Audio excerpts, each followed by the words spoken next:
Ayan guys, may street halo-halo milky ice na naman dito. Ano ba yan? Gusto ko na naman ng halo-halo. Paano kaya? Gusto ko naman maging libre naman minsan. Gawin natin siguro. Kung mabait yun si ate, parang kaya natin utuin. Siguro, mag-jack-in po, pag nanalo siya, 500. Tapos pag nanalo ako, kahit ordering ko, libre. Pagpay natin. Tara guys, pasok tayo.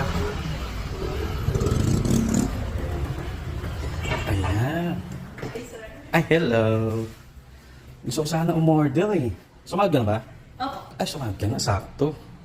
Gusto mo ganito, mag-games tayo. Anong game, sir? Orderin ko sana lahat yan eh. Talaga, sir? Oh. Pero gusto mo, mag-jack and Poy tayo. Pag nanalo ako, libre mo kahit anong ordering ko. Sige po. Pag nanalo ka, may 500. Sure yan, Panalo. sir. Sure yan, Oh, sure yan. Ano, try natin, no? Sige. Isang bagsak lang tayo. Sure na to, ha? Sige, hindi pa dalawa, sir. Hindi, isa lang tayo.